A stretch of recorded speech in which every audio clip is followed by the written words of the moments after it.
हिमाचल विधानसभा के सत्र का आज आगाज हो गया है। नमस्कार, मैं हूं शमशेर सिंह और आप देख रहे हैं खबर फास्ट।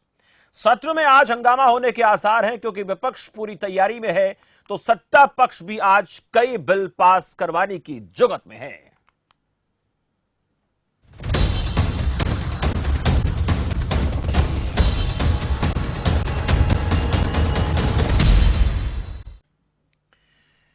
वही कोरोना संकट काल के बीच हिमाचल विधानसभा के मॉनसून सत्र का आगाज हो गया है। सत्र में आज दिवंगतों को माफ कीजिए, श्रद्धांजलि दी जा रही है। वही आज हंगामे के बीच वहां पर आसार हंगामे के नजर आ रहे हैं, यह भी माना जा रहा है। 18 सितंबर तक चलने वाले इस सत्र में कुल 10 बैठकें होंगी। मॉनसून सत्र को लेकर दोनों राजनीतिक दलों की बात करें, बीजेपी और कांग्रेस ने अपनी रणनीति तैयार कर ली है। बीजेपी विधायक दल की बैठक पीटर हॉफ में सीएम जयराम ठाकुर की अध्यक्षता में हुई, जबकि कांग्रेस विधायक दल की बैठक होटल में नेता प्रतिपक्ष मुकेश अग्निहोत्री की अध्यक्षता में आयोजित की गई। विशेष परिस्थितियों में शुरू हो रहा यह सत्र कई बंदिशों के साथ चलेगा।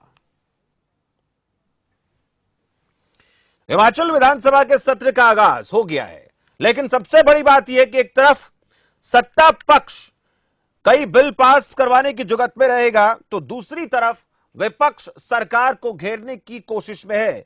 किस तरीके से इस सत्र को लेकर बात सामने आ रही है, हंगामेदार रहने की बात बताई जा रही है, लेकिन सत्ता पक्ष क्या कहता है, विपक्ष क्या कहता है और राजनीति के जानकार लोगों को इस सत्र में क्या नजर आता है, इस पर हम चर्चा करेंगे। हमारे साथ सुशील कुमार वरिष्ठ पत्रकार है। सुशील कुमार जी, बहुत बहुत स्वागत है आपका खबर फास्ट पर। रणधीर शर्मा बीजेपी नेता है, रणधीर शर्मा जी बहुत बहुत स्वागत है आपका। और दीपक शर्मा कांग्रेस प्रवक्ता है, आप तीनों का बहुत बहुत स्वागत है। सबसे पहले सत्र को लेकर बात करेंगे। रणधीर शर्मा जी, सत्र में कौन सी ऐसी महत्वपूर्ण चीजें जिन पर विचार होना चाहिए, सत्ता पक्ष विचार करना चाहता है, मुद्दों को लेकर बात करेंगे। क्या कुछ अहम बात है जिन पर काम होना आपकी नजर में जरूरी है इस बार के सत्र में? इस बार का विधानसभा सत्र बहुत ही महत्वपूर्ण है जी।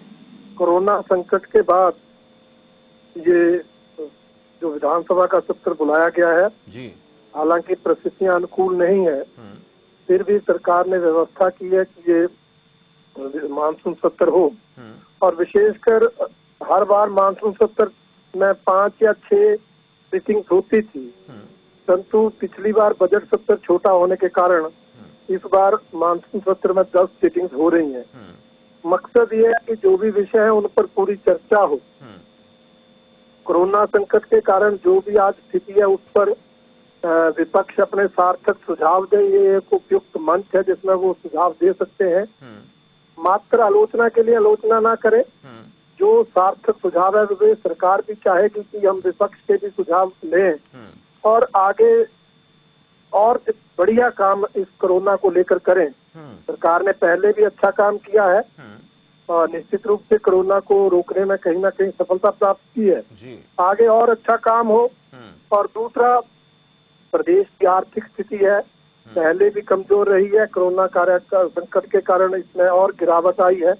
उसको सुधारने के लिए क्या क्या हो सकता है उस पर सार्थक चर्चा होनी चाहिए। और इसके अलावा विकास को लेकर जो भी विषय है उन पर चर्चा होगी और बाकी विपक्ष जो भी मुद्दे पर चाहेगा उसका सरकार जो है वो जवाब देगी। बिल्कुल। रणधीर शर्मा जी से हम बात कर रहे हैं लगातार। दीपक शर्मा हमारे साथ हैं, कांग्रेस प्रवक्ता। दीपक शर्मा जी, रणधीर शर्मा जी का कहना है कि विपक्ष जो भी सवाल करेगा उसका सरकार जवाब देगी। बजट को लेकर जरूर बात हो रही है कि बहुत ज्यादा बेहतर स्थिति में इस वक्त नहीं है, ये सब जानते हैं कोरोना संकट के बीच, लेकिन विपक्ष से सहयोग की कहीं ना कहीं अपेक्षा करता है सत्ता पक्ष। आपकी तरफ से क्या बातें होने वाली हैं, क्या अहम चीजें रहने वाली हैं और सत्ता पक्ष को जो सहयोग की जरूरत पड़ेगी तो कितना बेहतरी के साथ साथ निभाएंगे?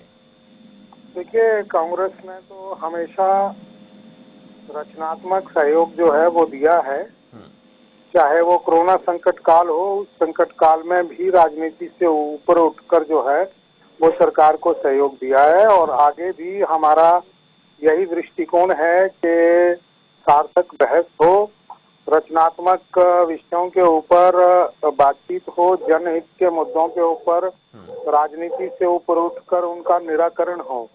ये सबसे मुख्य बात है। हम यही कहना चाहेंगे कि लेकिन जितने सुझाव कांग्रेस ने दिए, कांग्रेस के सुझावों को बीजेपी सरकार ने मजाक में उड़ाया। हमने बहुत पहले इनको कहा था, जब पिछला विधानसभा सत्र था उससे उसी दौरान कांग्रेस ने चेताया था कि कोरोना संकट जो है वो बढ़ने वाला है और ये बहुत बीमारी आगे बढ़ रही है। लेकिन विधानसभा के सत्र में ही मुख्यमंत्री ने ये कहा कि कांग्रेस खामखा इस पे शोर मचा रही है, ऐसा कुछ नहीं है और कुछ नहीं हो रहा है।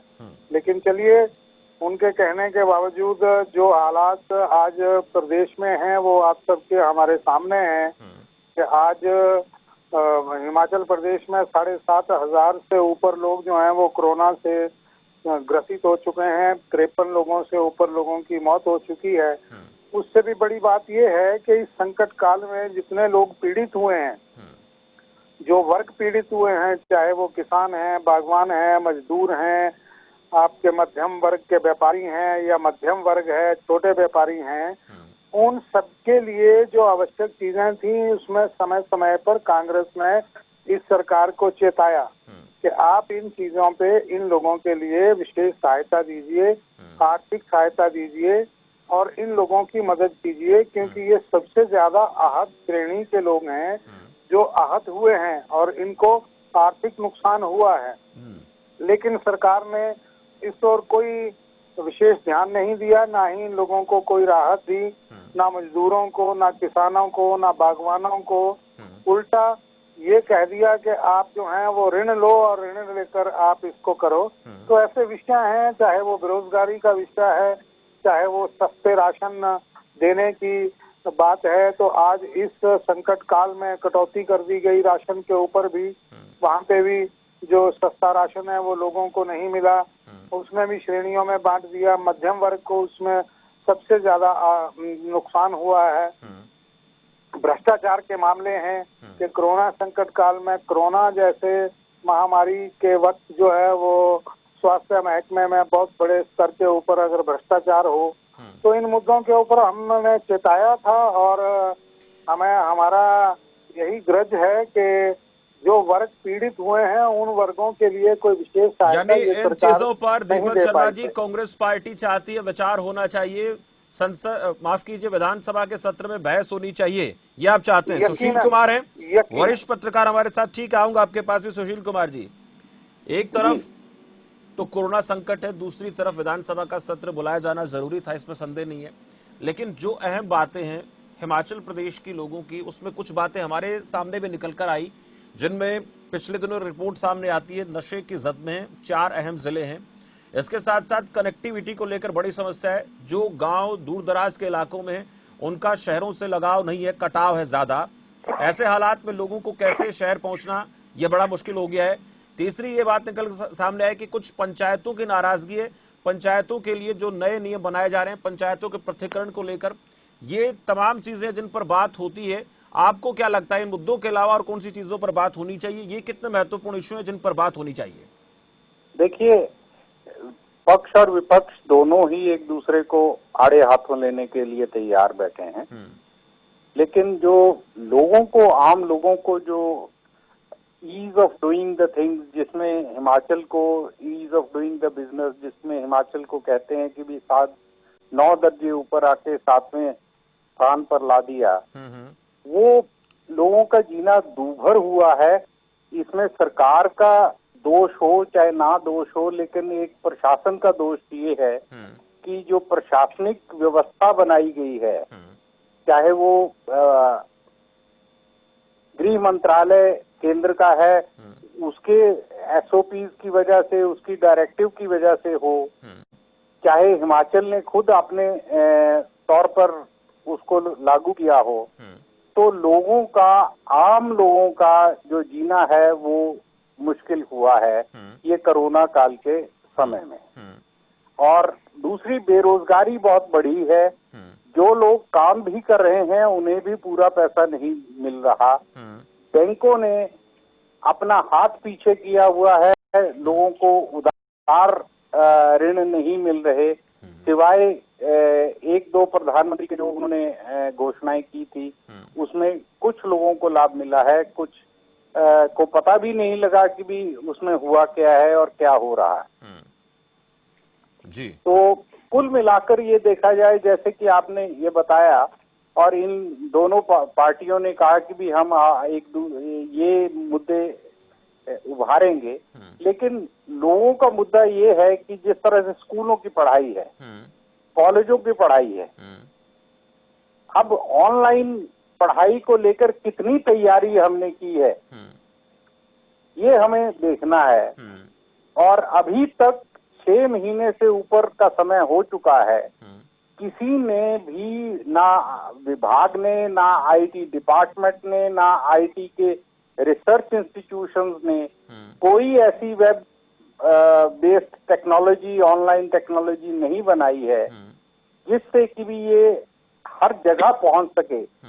और बहुत पहले कहा गया था कि भी गांव में ये जो है ऑनलाइन आपका वाईफाई है और कुछ शहरों में वाईफाई है, ये हम फ्री देंगे, लेकिन वो भी नहीं पहुंचा है। और गरीब लोग स्मार्टफोन कहाँ से करेंगे, अफोर्ड नहीं कर सकते, वो अफोर्ड नहीं कर सकते वो लोग। बिल्कुल। तो वैसे ही सरकार ने खुद कहा है कि भी 70% लोग इससे जुड़े हैं, 30% जिनको शिक्षा नहीं मिल रही वो क्या करेंगे। तो ये शिक्षा का मुद्दा जो है, और कॉलेजों का हाल ये है, कॉलेजों में मनमर्जी चल रही है। जो विश्वविद्यालय अपने स्तर पर इम्तहान ले रहे हैं, कोई नहीं ले रहे हैं, कोई प्रवेश में कोई व्यवस्था इस तरह से नहीं बन पाई है। तो हर जगह मतलब एक व्यवस्था को छोड़कर अलग अलग मानदंड अपनाए जा रहे हैं जो उनको सूट कर रहा है। जी, पूछ लेते हैं सुशील कुमार जी, आपने कई अहम बातों पर चर्चा की है। रणधीर शर्मा जी से बात करेंगे। रणधीर शर्मा जी, पहाड़ी इलाकों में नेटवर्किंग की दिक्कत बहुत ज्यादा है, लेकिन आप लोगों ने दावा किया कि हम स्मार्ट क्लासेस, इसके साथ साथ वाईफाई की सुविधा, हर बच्चे तक पढ़ाई पहुंचे ऑनलाइन, उसके लिए व्यवस्था हो, लेकिन नजर नहीं आता धरातल पर। जैसे कि सुशील कुमार जी बात कर रहे हैं, आसान काम नहीं, लेकिन इसके ऊपर काम भी कम हुआ है, ये बात सामने आ रही है। निश्चित रूप से जितनी नेटवर्किंग प्रदेश के अंदर होनी चाहिए उतना नहीं हो पाया है, परंतु सरकारों ने प्रयास किए हैं। और मैं ये भी नहीं कहूंगा हमारी सरकार ने, जिसको मौका मिला सभी सरकारों ने प्रयास किए हैं और बेहतर नेटवर्क देने की कोशिश की है। पहले से कहीं ज्यादा बेहतर नेटवर्किंग गांव में हो गई है और ऑनलाइन पढ़ाई भी हो रही है, ऑनलाइन एग्जाम भी हो रहे हैं। परंतु अब कोरोना कार्यकाल में कोई ऐसा तो था नहीं कि पहले से पता था कि अब ये कोरोना संकट आने वाला है, इसमें लॉकडाउन करना पड़ेगा, इसमें स्कूल बंद करने पड़ेंगे, ये कहीं पहले तो पता नहीं था। तो कोरोना आने के बाद ही परिस्थितियां जैसे जैसे डेवलप होती गई, वैसे वैसे सरकार को निर्णय लेने पड़े। और मुझे लगता है कि सुशील जी भी इस बात से सहमत होंगे कि जैसे जैसे परिस्थितियां आई, सरकार ने वैसे वैसे सही और सार्थक निर्णय लिए हैं। ठीक है, उन निर्णयों को इम्प्लीमेंट करने में कईयों को दिक्कत आती है, परंतु वो प्रदेश हित और जनहित में निर्णय लिए हैं। अगर आज बॉर्डर पे थोड़ी लोगों को आने में रजिस्ट्रेशन करा के आना पड़ता है, तो उसका लाभ यही है कि गांव के अंदर अभी तक कोरोना उतना नहीं फैला। अगर वो रजिस्ट्रेशन ना करवाते, अगर हम बॉर्डर पे चेक ना रखते, तो आज हिमाचल की हालत तो बदतर हुई होती। तो कहीं ना कहीं कोरोना से जनता को बचाने के लिए कुछ ऐसे सार्थक प्रयास सरकार ने किए हैं, जिसके कारण जनता को निश्चित रूप से थोड़ी दिक्कत आई होगी, आ रही होगी, परंतु धीरे धीरे उन व्यवस्थाओं को ठीक किया जा रहा है। और मैं ये समझता हूँ रणधीर शर्मा जी, ये तो ठीक है, हमें नहीं पता है।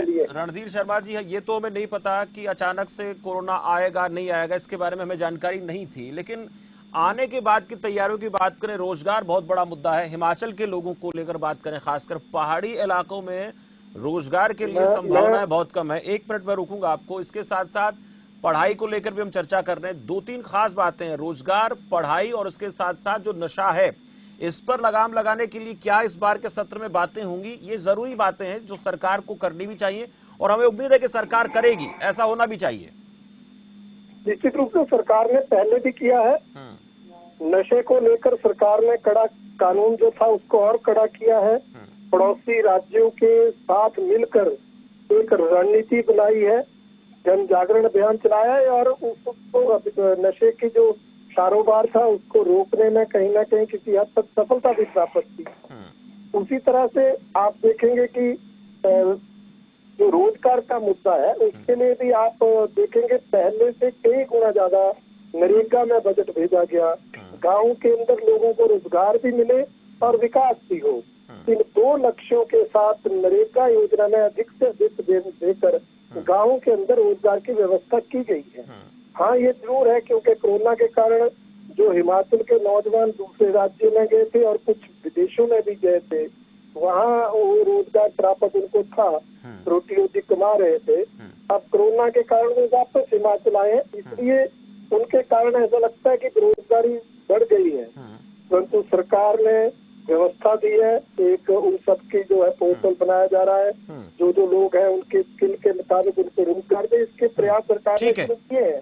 चलिए, मैं एक छोटा सा कमेंट रणदीप जी, दीपक शर्मा जी से कमेंट ले लेता हूँ। दीपक शर्मा जी, रोजगार को लेकर बहुत अहम बात होनी चाहिए। देखिए, हिमाचल के अंदर उद्योग लगाना भी आसान काम नहीं है। ज्यादातर जो भी काम वहां पर होते हैं वो फलों की खेती की बात कर लेते हैं, सब्जियों की खेती की बात कर लेते हैं। ये तमाम चीजें पर काम होना बहुत जरूरी है, लेकिन अब जो हालात है रोजगार को लेकर वो हिमाचल में कैसे दिखते हैं? रोजगार, शिक्षा और स्वास्थ्य, तीन बड़ी चीजें, और इंटरनेट की तो बात हम कर ही रहे हैं क्योंकि पहाड़ी इलाकों में इसका होना जरूरी है। कितना बेहतर काम हुआ और कितना और होना चाहिए? विपक्ष क्या सोचता है? देखिए, वर्तमान में जो सरकार है वो पूर्णतः, आप बिल्कुल, मैं सहमत हूँ सुशील शर्मा जी के जो चिंता व्यक्त की है उन विषयों के ऊपर। वो बहुत अहम विषय हैं जो इन्होंने उठाए हैं। आज स्थिति ये है कि ये सरकार पूर्णतः, मुझे कहने में कोई इसमें अतिशयोक्ति नहीं है कि सरकार पूर्णतः विफल हुई है।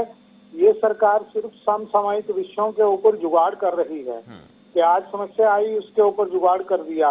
प्रश्न ये है कि इनके ऊपर विशेष नीति, विशेष कार्यक्रम बनाने की आवश्यकता है। शिक्षा की आपने बात की, शिक्षा के ऊपर विशेष नीति कोई नहीं सामने आई है, ना ही रोजगार के ऊपर कोई विशेष नीति सामने आ रही है कि किस तरह से रोजगार देना है। कृषि के ऊपर बहुत अपार संभावनाएं हैं, हमारे वनों के ऊपर अपार संभावनाएं हैं, इन विषयों के ऊपर, पर्यटन के ऊपर बिल्कुल इन विषयों पर बात होनी चाहिए और आप इन विषयों को इस बार के सत्र में उठाएंगे और इस सत्र को लेकर लगातार हम चर्चा करते रहेंगे। बहुत बहुत शुक्रिया आप सभी का हमारे साथ जुड़ने के लिए। वक्त एक छोटे से ब्रेक का और चला, ब्रेक के बाद जल्द लौटेंगे।